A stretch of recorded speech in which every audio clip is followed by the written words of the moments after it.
There's a strange phenomenon happening in modern dating, and anyone paying attention can feel it. A certain type of person genuinely believes they're a 9 while viewing everyone else as a 4. They parade around with sky-high standards, demanding 6-figure earners, luxury lifestyles, flawless personalities, and endless emotional labor, all while offering the bare minimum themselves. What's even more amusing is their reaction when someone dares to express even a simple preference.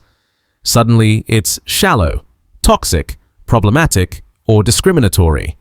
Their standards are empowering, but anyone else's standards are offensive. Scroll through social media and you'll see the same people posting about how all partners are trash. Yet the moment someone mentions preferring loyalty, effort, or emotional maturity, they start crying about being judged unfairly. The irony is painful. They throw out insults, entire gender generalizations, and low-quality behavior like it's nothing. But when confronted with the same energy, the shock on their face could light up a stadium. No pedestal, no special treatment, just equality, and equality suddenly looks terrifying. Try a simple experiment. Apply their standards back onto them. They demand extreme height. You mention fitness. They demand a 6-figure income. You ask what they bring besides expectations. They mock entire groups. You bring up statistics that challenge their narrative. Suddenly, meltdown. Rage. Accusations. The same people screaming equality are the first to collapse when equality stops benefiting them. Behind all of this lies something deeper: the massive overestimation of self-worth in today's dating market. People living painfully average lives, with average looks, average ambition, and average character, somehow believe they're entitled to top-tier partners. Decent, solid, emotionally stable individuals get rejected for normal human flaws, while the ones doing the rejecting bring nothing remarkable to the table. 100 likes on a selfie becomes evidence of desirability. A few online matches become proof of superiority, but they don't understand the difference between being desired and being chosen. Anyone can desire you for a moment, very few will choose you for a lifetime. Modern dating has become a place where entitlement is worshipped, accountability is hated, and illusions are sold as self-confidence. And the saddest part? Many don't even realize they're living inside a delusion built by algorithms, validation culture, and a society terrified of hurt feelings. Alongside inflated self-worth came another monster: entitlement. People openly brag about disloyal behavior like it's something admirable. They brag about keeping backups, flirting intentionally to control their partner, or cheating like it's a personality trait instead of a moral failure. Yet if their partner even looks in the wrong direction, suddenly it's betrayal on the highest spiritual level. They demand purity while offering chaos.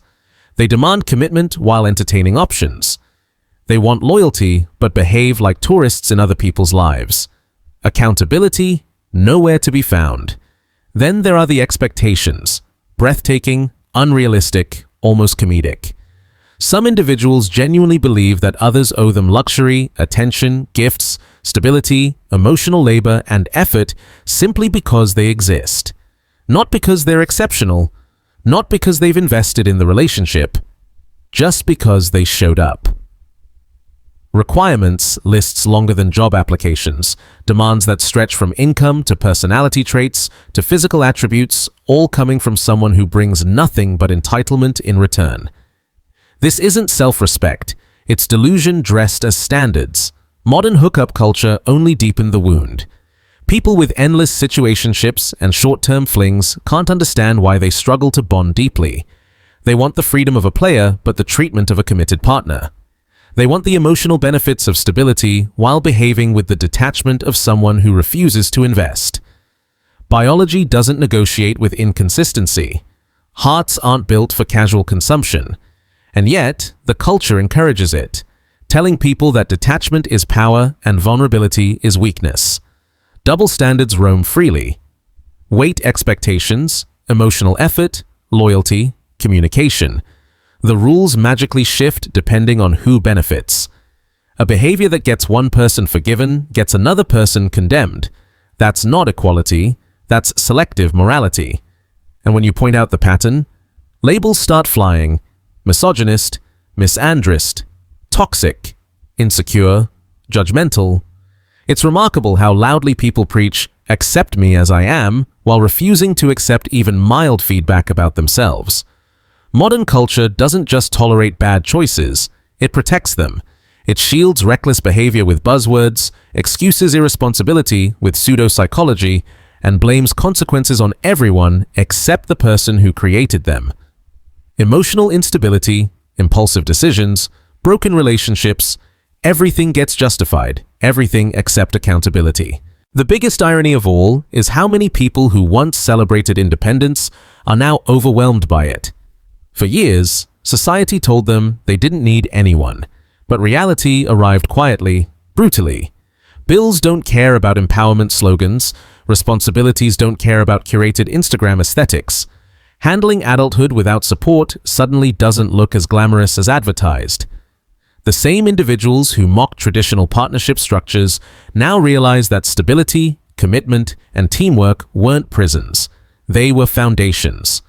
A painful correction is happening everywhere. People who treated others as disposable during their prime years are now discovering that attention fades, options shrink, validation dries up. The freedom they worshipped at 20 becomes the loneliness that haunts them at 35. Nature always collects its taxes, emotionally, psychologically, socially, and it never forgets.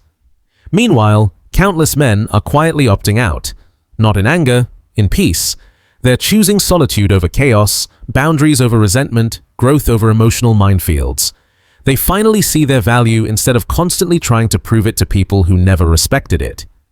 They understand that commitment, resources, protection, kindness, and consistency are not automatic obligations.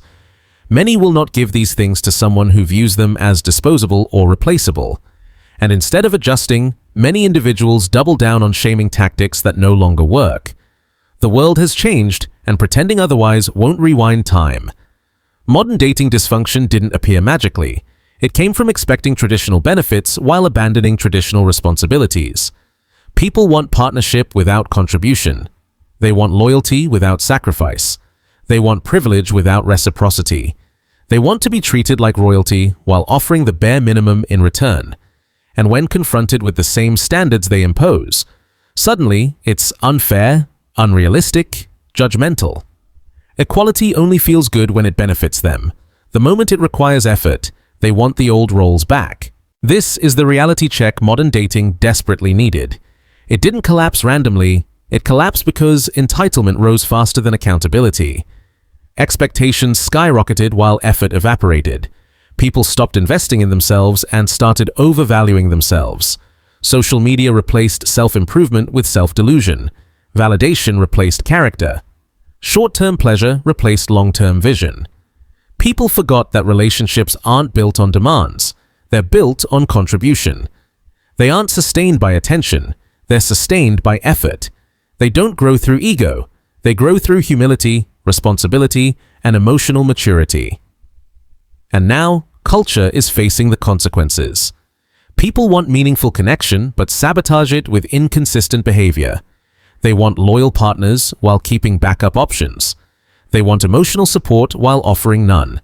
They want a relationship without inconvenience, sacrifice, or compromise.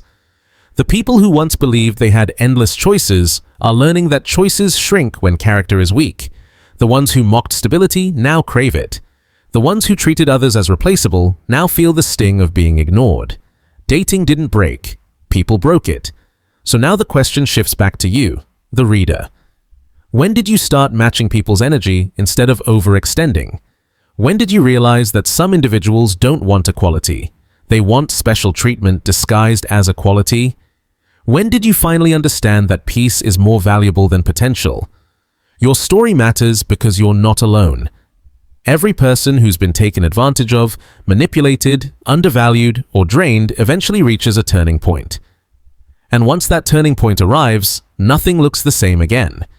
So, share your experience, tell your truth.